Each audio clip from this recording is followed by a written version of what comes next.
Last night in Kabul, the United States ended 20 years of war in Afghanistan, the longest war in American history. We completed one of the biggest airlifts in history, with more than 120,000 people evacuated to safety. That number is more than double what most experts thought were possible. No nation has ever done anything like it in all of history.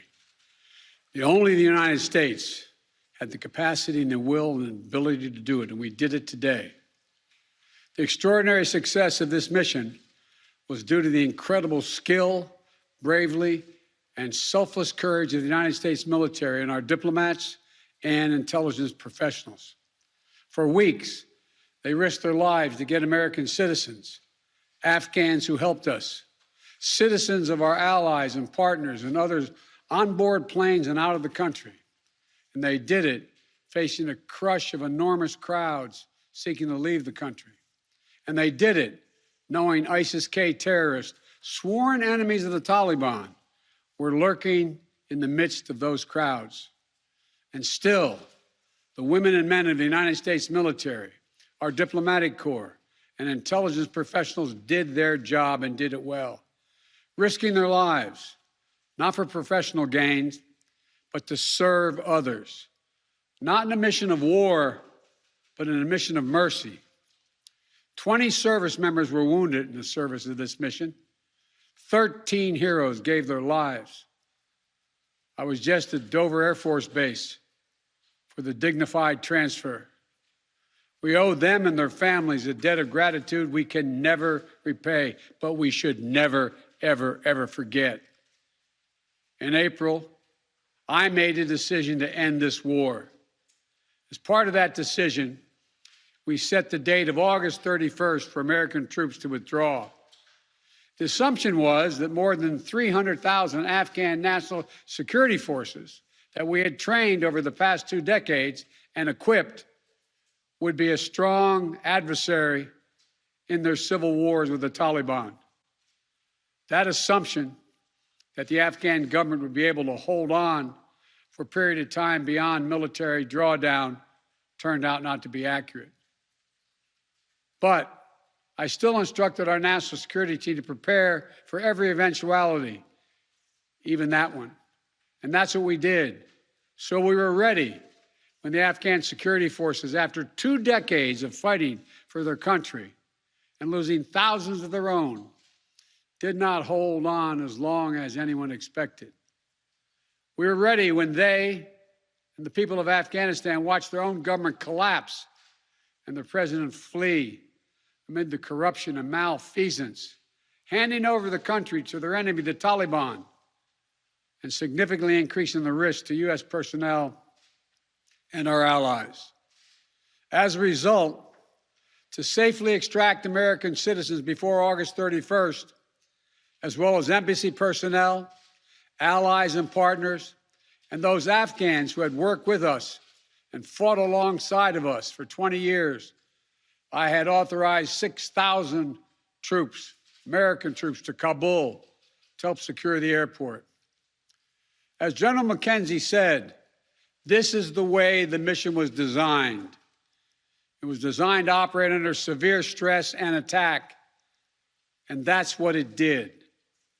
Since March, we reached out 19 times to Americans in Afghanistan with multiple warnings and offers to help them leave Afghanistan, all the way back as far as March. After we started the evacuation 17 days ago, we did initial outreach and analysis and identified around 5,000 Americans who had decided earlier to stay in Afghanistan, but now wanted to leave. Our Operation Allied Rescue ended up getting more than 5,500 Americans out. We got out thousands of citizens and diplomats from those countries that went into Afghanistan with us to get bin Laden. We got out locally employed staff of the United States Embassy and their families, totaling roughly 2,500 people. We got thousands of Afghan translators and interpreters and others who supported the United States out as well. Now we believe that about 100 to 200 Americans remain in Afghanistan, with some intention to leave. Most of those who remain are dual citizens, longtime residents who had earlier decided to stay because of their family roots in Afghanistan. The bottom line, 90% of Americans in Afghanistan who wanted to leave were able to leave. And for those remaining Americans, there is no deadline. We remain committed to get them out if they want to come out. Secretary of State Blinken is leading the continued diplomatic efforts to ensure safe passage for any American, Afghan partner, or foreign national who wants to leave Afghanistan. In fact, just yesterday, the United Nations Security Council passed a resolution that sent a clear message about what the international community expects the Taliban to deliver on moving forward, notably freedom of travel, freedom to leave. And together, we are joined by over 100 countries that are determined to make sure the Taliban upholds those commitments. It will include ongoing efforts in Afghanistan to reopen the airport, as well as overland routes, allowing for continued departure to those who want to leave, and deliver humanitarian assistance to the people of Afghanistan. The Taliban has made public commitments, broadcast on television and radio across Afghanistan, on safe passage for anyone wanting to leave, including those who worked alongside Americans. We don't take them by their word alone, but by their actions. And we have leverage to make sure those commitments are met. Let me be clear. Leaving August the 31st is not due to an arbitrary deadline. It was designed to save American lives. My predecessor, the former president, signed an agreement with the Taliban to remove U.S. troops by May the 1st, just months after I was inaugurated. It included no requirement that the Taliban work out a cooperative governing arrangement with the Afghan government. But it did authorize the release of 5,000 prisoners last year, including some of the Taliban's top war commanders, among those who just took control of Afghanistan. And by the time I came to office, the Taliban was in its strongest military position since 2001, controlling or contesting nearly half of the country. The previous administration's agreement said that if we stuck to the May 1st deadline that they had signed on to leave by, the Taliban wouldn't attack any American forces. But if we stayed, all bets were off. So we were left with a simple decision. Either follow through on the commitment made by the last administration and leave Afghanistan, or say we weren't leaving and commit another tens of thousands more troops going back to war. That was the choice, the real choice, between leaving or escalating. I was not going to extend this forever war, and I was not extending a forever exit. The decision to end the military airlift operations at Kabul airport was based on the unanimous recommendation of my civilian and military advisors, the Secretary of State, the Secretary of Defense, the Chairman of the Joint Chiefs of Staff, and all the service chiefs, and the commanders in the field. Their recommendation was that the safest way to secure the passage of the remaining Americans and others out of the country was not to continue with 6,000 troops on the ground in harm's way in Kabul, but rather to get them out through non-military means. In the 17 days that we operated in Kabul after the Taliban seized power, we engaged in an around-the-clock effort to provide every American the opportunity to leave. Our State Department was working 24/7, contacting and talking and in some cases walking Americans into the airport. Again, more than 5,500 Americans were airlifted out. And for those who remain, we will make arrangements to get them out if they so choose. As for the Afghans, we and our partners have airlifted 100,000 of them. No country in history has done more to airlift out the residents of another country than we have done. We will continue to work to help more people leave the country who are at risk. And we're far from done. For now, I urge all Americans to join me in grateful prayer for our troops and diplomats and intelligence officers who carried out this mission of mercy in Kabul and at tremendous risk with such unparalleled results. An airlift that evacuated tens of thousands, to a network of volunteers and veterans who helped identify those needing evacuation, guide them to the airport, and provided them for their support along the way. We're going to continue to need their help. We need your help, and I'm looking forward to meeting with you. And to everyone who is now offering or who will offer to welcome Afghan allies to their homes around the world, including in America, we thank you. I take responsibility for the decision. Now some say we should have started mass evacuation sooner.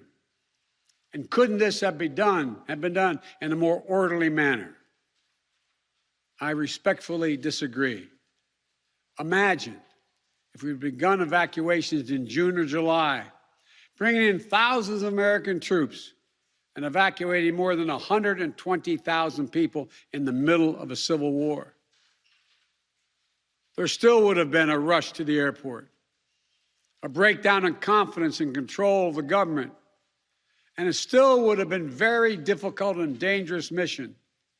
The bottom line is there is no evacuation from the end of a war that you can run without the kinds of complexities, challenges, and threats we faced. None. There are those who would say we should have stayed indefinitely for years on end. They ask, why don't we just keep doing what we were doing? Why do we have to change anything? The fact is, everything had changed. My predecessor had made a deal with the Taliban. When I came into office, we faced a deadline, May 1. The Taliban onslaught was coming. We faced one of two choices: follow the agreement of the previous administration and extend to have more time for people to get out, or send in thousands of more troops and escalate the war. To those asking for a third decade of war in Afghanistan, I ask, what is the vital national interest? In my view, we only have one: to make sure Afghanistan can never be used again to launch an attack on our homeland. Remember why we went to Afghanistan in the first place? Because we were attacked by Osama bin Laden and al-Qaeda on September 11th, 2001. And they were based in Afghanistan. We delivered justice to bin Laden on May 2nd, 2011, over a decade ago. Al-Qaeda was decimated. I respectfully suggest you ask yourself this question. If we'd been attacked on September 11, 2001, from Yemen instead of Afghanistan, would we have ever gone to war in Afghanistan? Even though the Taliban controlled Afghanistan in the year 2001? I believe the honest answer is no. That's because we had no vital interest in Afghanistan other than to prevent an attack on America's homeland and our friends. And that's true today. We succeeded in what we set out to do in Afghanistan over a decade ago. Then we stayed for another decade. It was time to end this war. This is a new world. The terror threat has metastasized across the world, well beyond Afghanistan. We face threats from al-Shabaab in Somalia, al-Qaeda affiliates in Syria and the Arabian Peninsula, and ISIS attempting to create a caliphate in Syria and Iraq and establishing affiliates across Africa and Asia. The fundamental obligation of a president, in my opinion, is to defend and protect America. Not against threats of 2001, but against the threats of 2021 and tomorrow. That is the guiding principle behind my decisions about Afghanistan. I simply do not believe that the safety and security of America is enhanced by continuing to deploy thousands of American troops and spending billions of dollars a year in Afghanistan. But I also know that the threat from terrorism continues in its pernicious and evil nature. But it's changed, expanded to other countries. Our strategy has to change too. We will maintain the fight against terrorism in Afghanistan and other countries. We just don't need to fight a ground war to do it. We have what's called over-the-horizon capabilities, which means we can strike terrorists and targets without American boots on the ground, or very few if needed. We've shown that capacity just in the last week. We struck ISIS-K remotely, days after they murdered 13 of our service members and dozens of innocent Afghans. And to ISIS-K, we are not done with you yet. As Commander-in-Chief, I firmly believe the best path to guard our safety and our security lies in a tough, unforgiving, targeted, precise strategy that goes after terror where it is today, not where it was 2 decades ago. That's what's in our national interest. And here's a critical thing to understand. The world is changing. We're engaged in a serious competition with China. We're dealing with the challenges on multiple fronts with Russia. We're confronted with cyber attacks and nuclear proliferation. We have to shore up America's competitiveness to meet these new challenges in the competition for the 21st century. And we can do both. Fight terrorism and take on new threats that are here now and will continue to be here in the future. And there's nothing China or Russia would rather have, would want more in this competition in the United States to be bogged down another decade in Afghanistan. As we turn the page on the foreign policy that has guided our nation the last 2 decades, we've got to learn from our mistakes. To me, there are 2 that are paramount. First, we must set missions with clear, achievable goals, not ones we'll never reach. And second, we must stay clearly focused on the fundamental national security interest of the United States of America. This decision about Afghanistan is not just about Afghanistan. It's about ending an era of major military operations to remake other countries. We saw a mission of counterterrorism in Afghanistan, getting the terrorists and stopping attacks, morph into a counterinsurgency, nation building, trying to create a democratic, cohesive, and united Afghanistan, something that has never been done over many centuries of Afghan's history. Moving on from that mindset, and those kind of large-scale troop deployments will make us stronger and more effective and safer at home. And for anyone who gets the wrong idea, let me say clearly, to those who wish America harm, To those who engage in terrorism against us or our allies, know this: the United States will never rest. We will not forgive. We will not forget. We will hunt you down to the ends of the earth, and you will pay the ultimate price. And let me be clear. We'll continue to support the Afghan people through diplomacy, international influence, and humanitarian aid. We'll continue to push for regional diplomacy engagement to prevent violence and instability. We'll continue to speak out for the basic rights of the Afghan people, especially women and girls, as we speak out for women and girls all around the globe. And I've been clear that human rights will be the center of our foreign policy. But the way to do that is not through endless military deployments, but through diplomacy, economic tools, and rallying the rest of the world for support. My fellow Americans, the war in Afghanistan is now over. I'm the fourth president who has faced the issue of whether and when to end this war.